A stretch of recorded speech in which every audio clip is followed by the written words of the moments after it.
지금 후보자의 보좌진 갑질 논란의 진원지는 후보자와 함께 일했던 과거 동료입니다. 그분들이 엄청난 피해 위험을 감수하면서 직접 나서 언론에 제보하고 있습니다.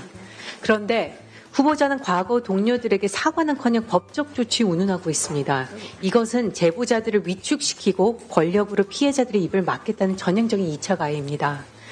때문에 후보자 법적 조치에 대한 사실 확인이 반드시 필요합니다. 위원장님, 후보자에게 사직 보좌진들을 상대로 법적 조치를 한 사실이 있는지 확인해 주시고 법적 조치를 진행했다면 그 고소장을 위원회에 오전까지 제출하도록 명시해 주십시오. 만약 하지 않는다면 인사청문회 이후에도 피해자들에게 보좌진들에게 법적 조치를 하지 않을 것인지에 대한 것이 명확하지 않기 때문에 보좌진들은 불안해할 수밖에 없다는 말씀을 드리고 싶습니다. 네. 예. 이재명 대통령께서 함께 잘 사는 따뜻한 공동체를 강조하고 있습니다. 이 대통령께서도 보좌진을 공동체 일원이라고 생각할 것 같습니다. 그렇지 않습니까? 동의합니다. 그런데 자신의 잘못을 보좌진 탓으로 돌리는 강선우 후보자를 여성가족부 장관으로 임명하는 것은 이재명 대통령의 따뜻한 공동체와 전면적으로 모순되는 행위라고 저는 생각합니다. 후보자는 2020년 8월 스쿨존 내 신호위반 시 가중처벌하는 내용의 도로교통법 개정을 발의하셨죠. 맞습니까? 맞습니다, 위원님. 그런데 정작 본인은 스쿨존에서 신호를 위반한 과태료 처분을 받고서 3년 뒤에 장관 지명 이후에나 납부했습니다. 맞습니까? 맞습니다. 그런데 위원님, 제가 신호 위반 처분을 받은 것은 아닙니다, 위원님. 여성과 아동의 안전을 책임져야 할 여성가족부 장관 후보자가 스스로 대표 발의한 법의 취지를 정면으로 위반했다는 사실 그 자체만으로도 심각합니다. 그런데 그거는 제쳐놓고 심각한 것은 후보자의 해명입니다. 후보자의 해명은 당시 수행비서가 운전했다였습니다. 보좌진의 운전으로 발생한 위반 사항에 대해 본인의 책임을 회피하고 수행비서에게 전가하는 해명은 단순히 무책임함을 넘어서 제 생각에는 조직 구성원에 대한 후보자의 인식 수준을 여실히 보여준 대목이라고 생각합니다. 한 부처를 통솔해야 되고 책임져야 하는 장관의 모습을 할 수 있는지 모르겠습니다. 내 책임이 아니더라도 내 책임이라고 해야 되는 게 그 자리의 무게입니다. 장관의 무게이고요. 그런데 책임 있는 것도 수행비서의 본인의 책임인 것도 수행비서의 책임으로 돌리는 것은 대단히 부적절하다고 생각합니다. 그리고 쓰레기 갑질 관련해서 전 이해가 안 됩니다. 가사도우미가 무슨 상관이죠? 그럼 가사도우미 없으면 보좌진이 해야 되는 일입니까? 논점을 흐리는 내용입니다. 그래서 이를 뒷받침하듯이 후보자께서는 국회의원 재임 중 무려 46건의 보좌진 면직을 단행했습니다. 단순한 인사 문제가 아니라 이건 후보자 리더십의 치명적인 문제입니다.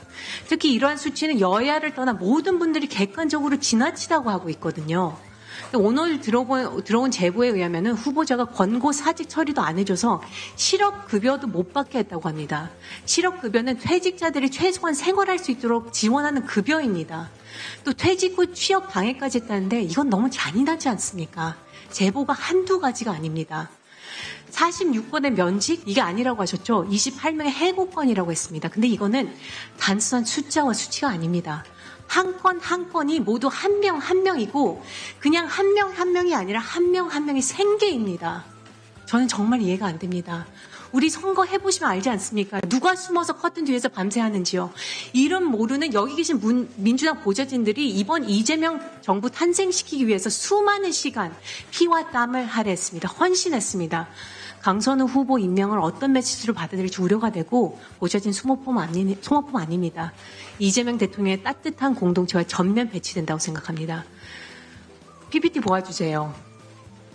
익명 게시판 이렇게 올렸습니다. 정부와 민주당 보좌진으로 추정되는데 정부와 당지도부에게 서운하다.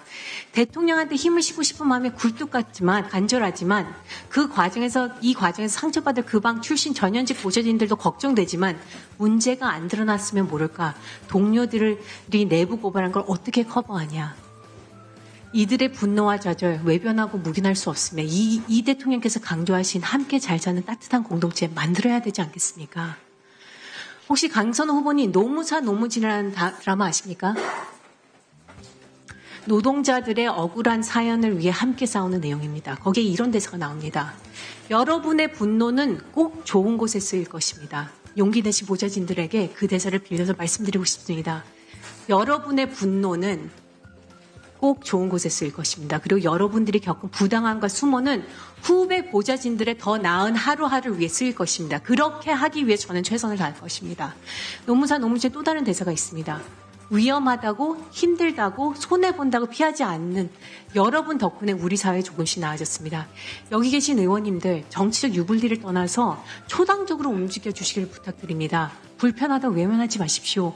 5년간 46건이던 28명이던 이런 숫자 단순한 숫자 아닙니다. 생계라고 말씀드리고 싶습니다. 그리고 강선우 후보님 사과하셨죠? 왜 지금 보좌진들이 본인들 미래 걸고 제보하는 것 같습니까? 후보님이 장관이 되면 안 된다고 생각하기 때문입니다. 그 많은 제보자들의 공통된 생각이라고 저는 생각합니다. 그렇기 때문에 여기서 진정 어린 사과는 말로 하는 사과가 아닙니다. 행동으로 하는 사퇴입니다. 그렇게 해주십시오. 이상입니다. 이제 가사도우미 하고 지금 발달장애 딸과의 관계가 되게 깊기 때문에 혹시라도 이 일로 이 가사도우미의 신원이라든지 뭐 소속된 업체가 공개돼서 혹시 일을 관두거나 그런 문제가 생길까봐 걱정이 돼서 저희한테 먼저 보여주고 이걸로 혹시 추정이 되거나 혹시라도 이게 사본으로 제공되면 혹시라도 유출이 되지 않을까 걱정이 돼서 이제 상의하는 거였고요. 제가 자세히는 못 봤는데 여당 의원님께서 내용만 보시고 이거를 뭐 사본으로 공개하지 않는다라고 하시면 야당 의원들 후보자께서도 한번 적극적으로 검토하셔도 되지 않을까 아니면 업체 이름을 좀 가린다. 근데 자료가 좀 많았습니다. 매달 계속 통보한 내용들이 다 있어갖고요.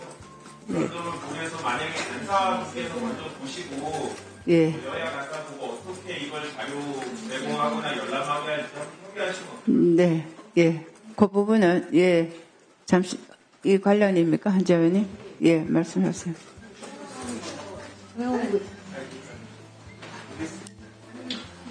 1분 예, 1분.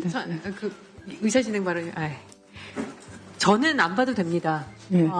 뭐 충분히 개인 사정이 있을 수 있다는 생각이 들고요. 아까 말씀드렸듯이 저는 이렇게 생각합니다. 이거는 이 자료가 중요한 게 뭐 가사 도우미가 있냐 없느냐 중요한 거 아닙니다.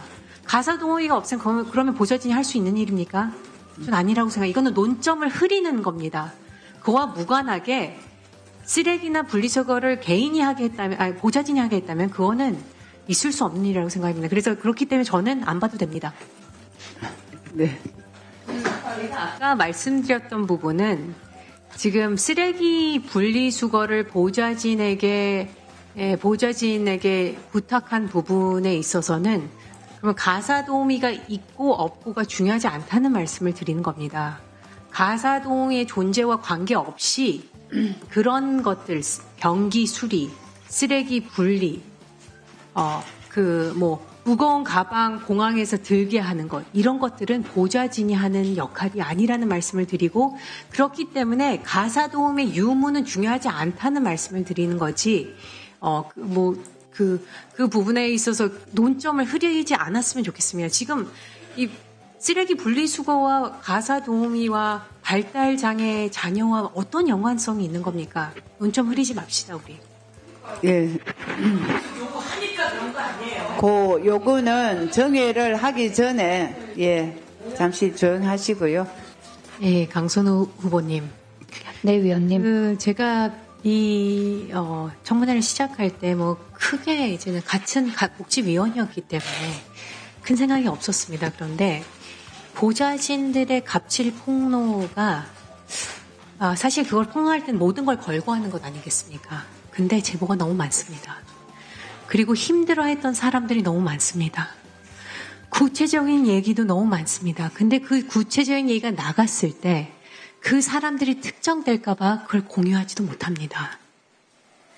굉장히 충격적인 보도 오늘 있었죠. 저희 의원실로 제보 들어온 거였습니다. 강 후보자 주도로 의원실 내에 조직적인 왕따, 사직 보좌진의 재취업까지 방해했다는 것입니다. 특정 인원을 콕 집어 단체 대화방에서 제외시키고 사직 보좌관이 다른 곳에 지원하면 문제 있는 사람이라는 말을 돌려 채용을 막는 일이 반복되었다고 합니다. 이렇게 취업을 방해해서 개인과 그 가족의 생계를 막는 행위까지 이건 먹고 사는 문제 아닙니까? 먹고 사는 문제는 문제보다 더 중요한 건 없다고 한 건 이재명 대통령님 아니십니까? 민주당도 이에 동참하고 있습니다. 김병기 원내대표는 해당 보도가 후보자에 대한 명예훼손이라고 주장하는가 하면 보좌진이 이상하다고 합니다. 민주당 모 의원 겪어보니 강 의원 믿는다. 갑질은 약자에게 안 합니다. 피해자 중심주의를 버리고 민주당이 갑자기 가해자 중심주의를 선택한 겁니까? 어떻게 생각하십니까? 존경하는 한지아 의원님께서 존경하지 마세요. 저를 존경한다는 말이 모욕적입니다. 저는 보좌진을 존중하세요. 이 사건은 정치적 문제가 아닙니다. 명백한 직장 내 갑질이고 정쟁을 뛰어넘는 일입니다. 의원님들, 민주당과 국민의힘의 일이 아닙니다. 이건 동료인 보좌진을 보호해야 할 책임이 있는 국회의원이 피해자는 여기서는 보좌진이고 가해자는 국회의원인데 그들의 미래를 막았다는 것은 정쟁을 넘어선 인권입니다. 객관적인 사실을 직시해 주세요. 아니 정당의 현직 재선 의원이자 장관 후보자를 음해해서 보좌진이 도대체 얻을 게 뭡니까? 아까 말씀드리지 않았습니까? 이재명 대통령, 이재명 정부를 탄생시키기 위해서 여기 있는 민주당 보좌진들 피땀 흘리면서 밤새 가면서 발로 뛰었습니다. 그분들을 어떻게 외면합니까? 지금 대나무숲이 난리 났습니다. 뭐라고 나온 줄 아세요? 사과는 피해자가 뭐라고 나오냐면요. 이 정도면은 용인이 가능한 수준의 갑질인가? 사과를 넘어갈 수 있는 문제가 있고 사과로 해결할 수 없는 문제가 있지 않냐? 당 보좌진으로서 가장 자괴감이 느껴지는 날입니다. 이렇게 했습니다. 사과하셨죠? 이 말씀 드립니다. 계엄에 대한 사과 국민의힘이 했습니다. 충분하다고 생각하십니까? 강선 후보님? 답하세요. 예, 아니요. 충분합니까? 그러면은 다음 질문 드려요. 위안부 관련해서 일본의 사과 충분하다고 생각하십니까? 답하세요. 충분하다고 생각하시군요. 질문을 다 듣고 답변을 드리도록 그게 하겠습니다. 질문이었습니다. 충분하지 않다고 생각을 합니다. 예, 충분하지 않습니다. 왜냐면은 사과는 가해자가 충분하다는 것을 정하는 게 아닙니다. 피해자가 정하는 겁니다. 그 사과가 진정성이 있는지는 그게 충분한지는 피해자들이 정하는 거기 때문입니다. 여기서 계엄에 대한 거는 국민들께서 피해자셨고 위안부는 우리가 모두 다 알죠. 저는 이렇게 생각합니다. 왜 이렇게 잃을 게 많은 보좌진들이 이러고 있을까? 전 사실 되게 부끄럽거든요. 같은 의원이기 때문에 부끄럽기도 하지만 그냥 이런 것들을 용인하고 있는 것 자체가 부끄럽다고 생각합니다. 강선호 의원님께서는 왜 보좌진들이 이런 제보들을 끊임없이 하고 있다고 생각하시는지 말씀해 주십시오. 이상입니다, 저는. 후보자님 말씀하세요. 네. 보도된 의혹에 관련해서는 제 입장을 말씀드렸고 그리고 설명도 드렸습니다. 다만 다시 한번 사과를 드리도록 하겠습니다. 저의 불찰과 부족함으로 인해서 상처를 입었을 보좌진들과 그리고 이 과정을 지켜보시면서 마음이 무척 불편하셨을 국민 여러분께 다시 한번 사과를 드립니다. 그리고 한지아 위원님께서 말씀 주셨던 피해자가 받아들여야지 사과다라는 그 말씀에도 저는 동의를 하는 바입니다. 다만 저는 제 사과가 충분하지 않다라고 제가 스스로 평가를 한 적은 없다는 말씀 함께 드립니다. 네, 그렇군요. 그거는 본인께서 판단하실 겁니다. 근데 제가 자괴감이 저도 느껴지는 거는 이건 정쟁이 아닙니다. 이거는 우리가 그냥 그렇구나 하고 넘어갈 수 있는 문제가 아닙니다. 근데 의원님들 보시지 않았습니까? 저는 정쟁을 초월해서 당을 초월해서 결정하는 사람입니다. 근데 이분이 장관으로 임명된다? 이거는 함께 계신 보좌진들, 동료 보좌진들에게 어떤 행위를 하는지 생각해 주셔야 됩니다. 이 부분 꼭 말씀드리고 싶습니다. 예, 아침 질의 다시 한번 좀 읽어드리겠습니다. 서범수 의원님께서 법적 조치를 하실 겁니까? 물어보셨습니다. 그랬더니 강선우 후보자께서는 한 적 없습니다, 위원님. 서범수 위원님께서 하겠다고 예고를 하셨거든요. 안 하실 겁니까? 강선우 후보자님, 하겠다고 예고한 적도 없습니다, 위원님. PPT 띄워주세요. 지금 8시 뉴스에 나온 내용을 말씀드리겠습니다. 텔레그램과 무관합니다. 강선우 후보자께서 2명의 보좌진에게 법적 조치를 하실 겁니다 했는데 안 하겠다고 예고한 적도 없다고 했지만 강 후보자는 지난 9일, 이건 기억과 상관이 없습니다. 오래된 기억이 아닙니다. 텔레그램 기억이 아닙니다. 지난 9일 SBS에 보낸 공식 답변에서 퇴직한 보좌진, 답변서에서 퇴직한 보좌진이 허위 사실을 유포하고 있다며 법적 조치를 진행 중이라고 했습니다. 그러면은 그게 강 후보자께서 지시를 하지 않고 일어난 그런 공식적인 답변이라면은 그게 그러면 지금 보면 해명들이 다 그렇습니다. 과태료에 대한 것도 수행 비서 탓, 쓰레기 버린 거에 대한 것도 가사 도우미가 있는데 보좌진이 왜 하냐? 변기 수리는 사실상 그거는 기술자를 불러야지 왜 2분 거리던 보좌진을 부릅니까? 저는 전화도 보좌진에게 안 할 것 같습니다. 변기가 고장났는데. 그래서 정책 질의를 하라고 하시는데 정책 질의는 정책이라는 것은 따뜻한 사람이 해야 됩니다. 왜냐하면 정책이라는 거는 그 파급력이 어마어마합니다. 근데 그러면은 강선우 후보님께서는 따뜻한 분이신지 사람을 존중하는 분이신지 저는 정책 질의를 할 수가 없습니다. 정책 질의 다른 데서 계속합니다. 근데 오늘은 정책 질의 한 번도 안 했습니다. 그러니까 좋은 사람에 대한 존중이 있는 사람이 높은 자리에 가야 됩니다. 왜냐? 그게 사회의 정의거든요. 그리고 그게 민심입니다. 그런데 좀 묻고 싶습니다. 재선이시고 현재 야당, 들어선 지 얼마 안 된 야당입니다. 여당입니다.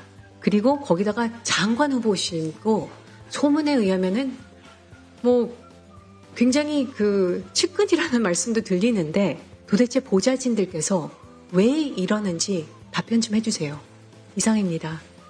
그리고 위원장님, 네. 위증죄에 대해서 저희가 철저히 검증하고 그거에 대해서 우리가 법적 조치해야 된다고 저는 다시 한번 말씀드립니다. 예. 후보자 얘기부터 들을까요? 예, 후보자 얘기 답변하세요. 예. 네, 관련해서 다시 말씀을 드리겠습니다. 제가 법적 조치를 해놓고 하지 않았다고 하면은 그것은 거짓입니다. 그러나 분명히 다시 한번 확인드릴 수 있는 점은 법적 조치하지 않았습니다, 위원님. 그리고 관련해서 제가 앞서 말씀드렸다시피 제 기억을 되살려서 그 기억에 기초해서 최대한 성실하게 답변을 드렸었습니다. 그런데 만일 제 기억이 미처 설명을 추가적으로 드리지 못한 점이 있다면 그 또한 제가 사과드려야 할 부분이라고 저는 생각합니다. 다시 한번 저로 인해 상처받았을 보좌진과 그리고 불편하셨을 국민 여러분께 사과를 드립니다. 예. 예선이시고 현재 들어선 지 얼마 안 되는 여당 의원이시고 장관 후보자신데 보좌진들께서 왜 이러는지 그거에 대한 강선우 후보님의 말씀을 듣고 싶습니다. 그리고 나머지 해명은 나중에 또 하세요. 그거에 대한 답변을 듣고 싶습니다. 위원장님 답변 드려도 되겠습니까? 네. 짧게 하세요. 예.